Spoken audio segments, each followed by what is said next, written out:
Olá, meus amigos, tudo bem com vocês? Espero que sim, tá? Meu nome é Paulo Antônio Papini, para quem não me conhece, tá? Sou advogado, um pouquinho ativista político, sou professor universitário também, nas áreas de direito processual civil, responsabilidade civil, dentre outras. Esse casaco aqui não é exagero cênico, mas sim porque tá um frio do cão hoje aqui em São Paulo. 13 graus com uma sensação térmica de 10, tá? Tá muito frio mesmo, tá? Só para lembrar que amanhã, no dia 26 de agosto, né? Às 5h30 da tarde, eu vou fazer uma live com os doutores Elberg, André Elberg, se não me engano, o nome dele, e meu amigo Guilherme Federico Piacese Ramos, que a gente vai falar sobre o inquérito do fim do mundo, as ilegalidades do inquérito do fim do mundo, tá? E parece que até Gilmar Mendes andou se manifestando sobre esse tema recentemente, tá? Então, conto com vocês lá. E só para dar um pequeno spoiler, tá? Eu tô com um grande orgulho que eu participo de um livro, tá? Com um artigo meu que seja apenas, escrito em conjunto com o Dr. Guilherme Federico Piacese, quer dizer, ele escreveu todos os artigos do livro e eu coescrevi um artigo com ele chamado Escritos Conservadores, tá? E talvez de uma série de novos artigos, talvez de um novo livro, tá? Eu achei muito bacana o trabalho que ele fez, tá? Então depois, quando eu tiver o link de quem tá vendendo, etc, eu vou postar aqui. Bom, dito isso, meus amigos, vamos falar agora de dano moral no direito brasileiro, tá? E eu tenho repetido a tecla, tenho batido na tecla da importância, da extrema importância da elevação das indenizações. E parece que o judiciário se faz de surdo para essa necessidade, tá? Você tem quase que uma regra de indenizações para casos graves, casos muito graves, casos medianamente graves, fixadas entre 1.500, 2.000, 3.000 reais. E eu já falei, olha, isso não paga a conta de advogado, tá? Então, assim, eu até aceito pegar algumas ações de indenização por dano moral por amor à arte. Mas, é assim, é uma conta que não fecha, não teria como viver disso. Não teria como viver de ação de indenização por dano moral, tá?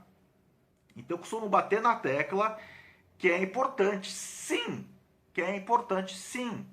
que essas indenizações sejam majoradas pelo Poder Judiciário. E a grande desculpa do Poder Judiciário para fixar essas indenizações em patamares que, para ser educado, são aviltantes, seria para evitar o enriquecimento sem causa. Pelo amor de Deus, meus amigos, para evitar o enriquecimento sem causa no Judiciário brasileiro.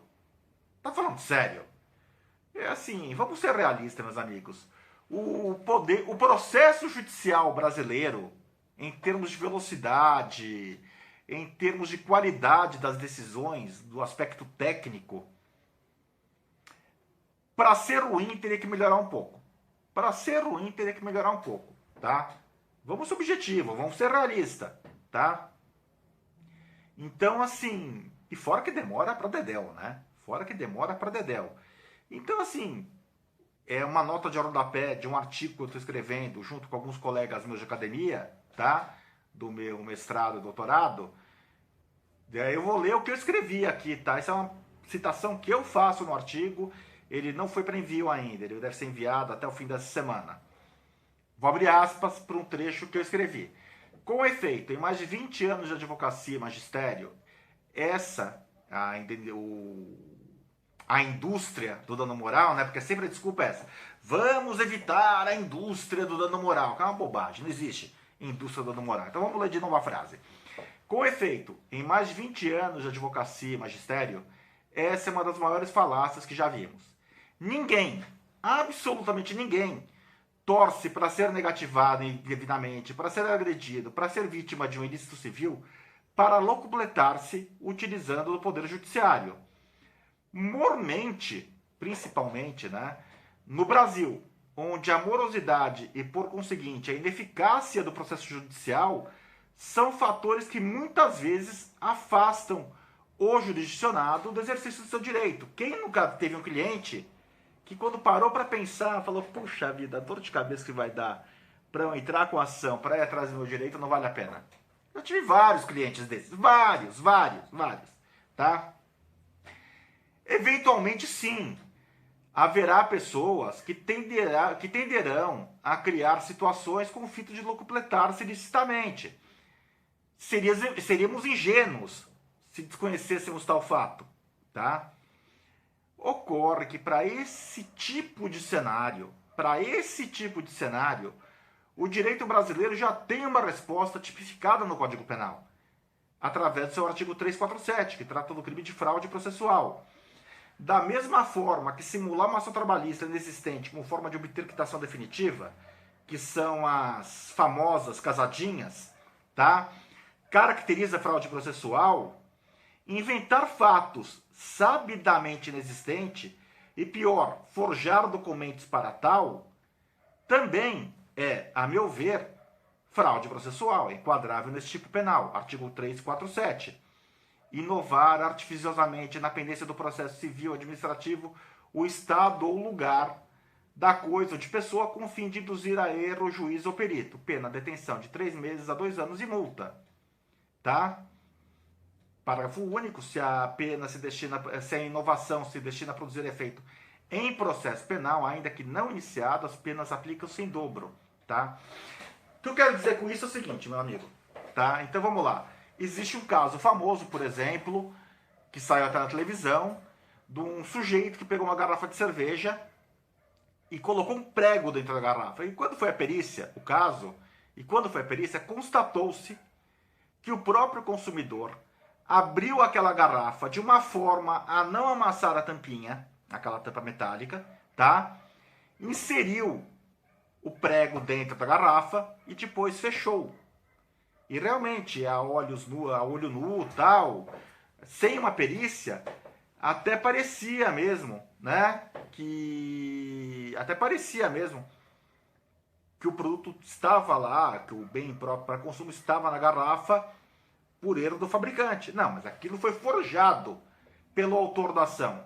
Se aquilo foi forjado pelo autor da ação, deveria então o magistrado ter encaminhado o processo civil para o Ministério Público para que fosse ofertada uma denúncia de fraude processual.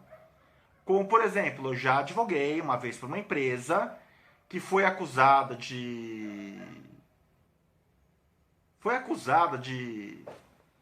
depositar antecipadamente o cheque de um cliente e a gente constatou, é empresa grande, tal, e a gente constatou que as letras, os tipos do cheque foram adulterados, quer dizer, alguém escreveu em cima do que a empresa havia escrito. Alguma coisa assim, tá? Então, isso é fraude processual, e na verdade eu até pedi para o juiz, eu requeria ao juiz, excelência, encaminhe o Ministério Público. Saiu a perícia agora que esse documento foi inventado, vamos abrir inquérito. Ah, mas daí promotor e juiz tem que trabalhar, né? Iniciar um processo penal, etc. É trabalhoso, etc. Né? Então é mais fácil você colocar no mesmo saco todo mundo. Por causa de um ou outro estelionatário que sempre vai haver em qualquer lugar do planeta. Na Suécia vai ter alguém que faça isso. Nos Estados Unidos vai ter alguém que faça isso. Mas por causa de um ou outro estelionatário, vamos presumir então que todo mundo que ajuiza uma ação civil de reparação de danos morais está querendo locupletar-se devidamente. Isso é uma bobagem, isso é uma desonestidade intelectual ímpar, para não falar outra coisa, tá? E acontece, meus caros, mas eu não posso dar uma indenização alta que vai favorecer o enriquecimento sem causa. Bobagem! A causa do enriquecimento, meus caros, a causa do enriquecimento é o próprio ilícito causado, quer dizer, não é o enriquecimento sem causa, tá? Outra coisa, o ordenamento jurídico brasileiro prevê sim, indenizações cíveis, principalmente de aspecto punitivo, em grandes montas. Então a gente já teve aqui no escritório, por exemplo, um processo no qual um banco foi condenado por descontar quantias indevidas de uma empresa cliente nossa a devolver essa empresa cliente nossa, com base no artigo 42 do Código de Defesa do Consumidor, 2.400.000 reais.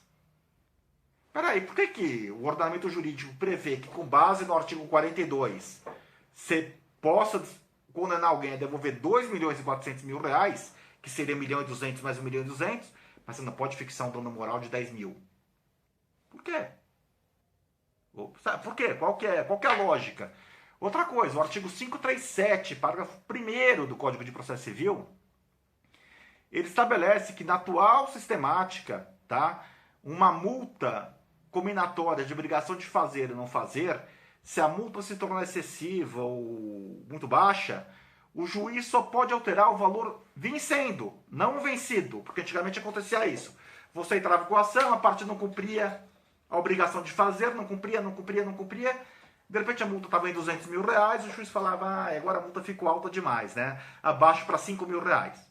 Não, então hoje o que o juiz pode fazer é alterar a prestação, a multa diária ou periódica, mas normalmente as multas são diárias, a vencer, não a vencida. Não a vencida. Isso está claro, está de forma objetiva na lei. Qualquer juiz que hoje julgue de forma diversa está julgando contra a lei, tá? E, finalmente, temos o artigo 940 do Código Civil, estou lembrando de cabeça, tá? Que fala, quem demanda por dívida vencida e já paga, tem que devolver em dobro, tá? Tem que devolver em dobro. Tivemos também o caso desse aqui no escritório. Nosso cliente foi processado indevidamente numa ação de cobrança de 60 mil reais, tá? A parte não...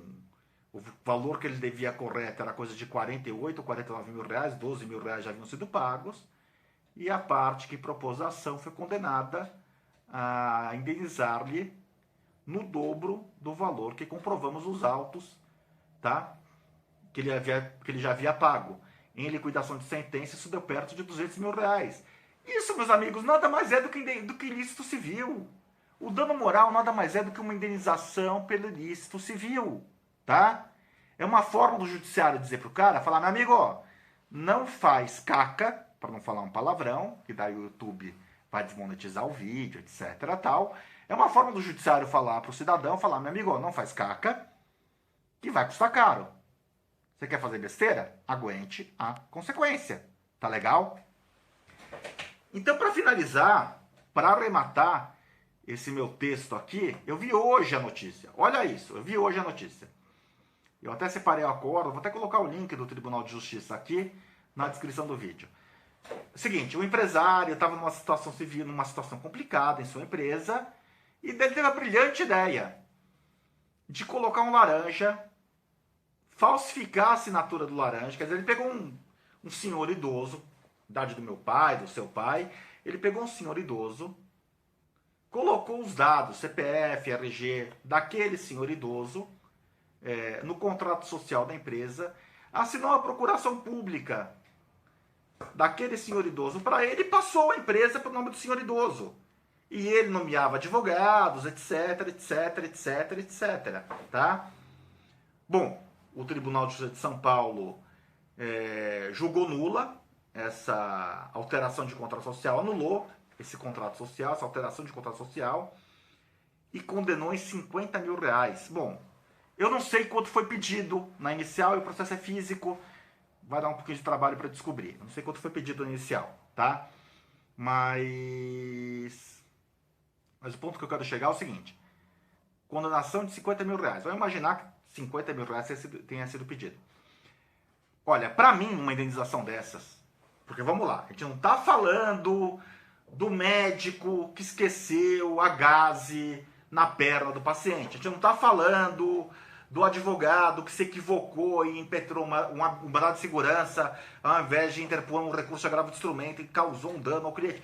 A gente não está falando da empresa que se equivocou, se embananou e não anotou que o cheque era predatado. Ninguém mais dá cheque hoje, né? Ou que não anotou que aquele cliente já havia pago a dívida. Que são situações sérias, que merecem uma reparação de dano moral por parte do judiciário? Claro que merecem. Não, a gente está falando do sujeito que sabia que aquele senhor idoso, meu pai, por exemplo, nunca teve nada a ver com sua empresa e dolosamente, colocou o nome daquela pessoa no contrato social para que ela respondesse ações trabalhistas, fiscais, etc, etc, etc, em seu lugar. Isso é estelionato. Isso é estelionato. Uma ação dessas merecia uma indenização de 5 milhões de reais. Para o cara perder cada centavo do seu patrimônio, para nunca mais pensar em fazer uma bobagem dessas. Tá? Para nunca mais pensar em fazer uma bobagem dessas. 50 mil reais. Tá de sacanagem. Agora, mas Papini, pode ser que ele tenha limitado o valor da indenização em 50 mil reais. Então o juiz não pode fazer nada além disso. Pode. No caso da Mil, tá? Onde o judiciário entendeu que a parte estava usando o processo para se locupletar ilicitamente. No caso da Mil, um caso paradigma da Mil, o Poder Judiciário pegou, fixou danos morais coletivos, que daí o magistrado pode colocar como destinatário Santa Casa de Misericórdia, USP, aonde que ele quiser, Amigos do Bem, Fundo de Defesa de Interesses Difusos e Coletivos, qualquer que seja. E daí o magistrado pegou, fixou uma indenização para Mil em 1 milhão de reais. Esse caso demandaria algo parecido, porque o caso da Mil é menos grave ainda. O caso da Mil, querendo ou não, gostando ou não da conduta dela, depois eu posso até fazer um vídeo para falar daquele caso, que virou um lead case, existem até alguns artigos escritos sobre esse tema, mas o caso da Mil, querendo ou não, a Mil estava ancorada ainda numa interpretação de uma cláusula contratual própria. Não é o caso aqui. Aqui no caso é simples, a pessoa pegou, falsificou a assinatura de outra. É como se eu pega você, o ouvinte do canal, pega o teu dado, chupinhei pelo YouTube, opa, tá aqui, ó. Vou colocar agora o cara como sócio nas empresas do meu cliente. Meus amigos, indenização dessas tinha que ser de 5 conto. E quando eu falo 5 conto, não é 5 mil reais, é 5 milhões de reais. Para que a pessoa nunca mais pense na vida dela e para que as pessoas em volta falam, puxa, você viu o que aconteceu com fulano, meu? Ele foi falsificar a assinatura de um cara, nossa, 5 milhões. Sem prejuízo, que eu não sei se aconteceu, parece que não aconteceu, pelo que eu li do acórdão, sem prejuízo de sanção criminal. Ele cometeu o crime também de fraude processual, falsidade ideológica e documental. Então não é só respondendo cível, é respondendo cível e no criminal. E apurar se algum profissional liberal participou disso de alguma forma, tá? Muitas vezes contadores participam desse tipo de esquema, tá? Então se algum contador, se algum advogado participou disso de alguma forma, porque assim, eu sou muito defensor da advocacia, das prerrogativas da advocacia, mas prerrogativa da advocacia não é para ficar dando golpe, nem para ficar ajudando o cliente a cometer estelionato, tá? Em nenhum momento isso pode ser enquadrado como prerrogativa da advocacia. Prerrogativa da advocacia é você ter ampla liberdade para defender seu cliente. Sem praticar golpe. Sem praticar golpe, tá? Senão você vai responder junto com o seu cliente. Inclusive nesse caso que nós temos no escritório do artigo 940 do Código Civil, né? Da devolução em dobro, da parte que processou sem discriminar verbas recebidas, o magistrado condenou solidariamente o advogado também, tá? Porque o advogado havia participado do golpe junto contra o nosso cliente, tá legal? Meus amigos, por hora é isso. Gostaria que os magistrados entendessem mais a importância da elevação dos parâmetros indenizatórios em ações de reparação por danos morais. Pretendo chamar aqui para o canal ainda para debater esse tema comigo o Dr. Wendel Lopes Barbosa, tá? Que é magistrado, mestre, doutor em responsabilidade civil, estuda muito sobre o tema, conversa muito no canal dele, recomendo o canal dele, chama-se Responsabilidade Civil na Veia, tá? Recomendo o canal dele. Então é isso, meus amigos. Por hora é isso, grande abraço a todos, fiquem com Deus e não percam a live amanhã minha e do meu amigo Guilhermo Federico Piacese Ramos, que muito me orgulhou em me deixar participar com ele desse livro, tá? Uma grande honra, um intelectual assim brilhante. E fiquei muito feliz mesmo, tá legal? Abração a todos, valeu!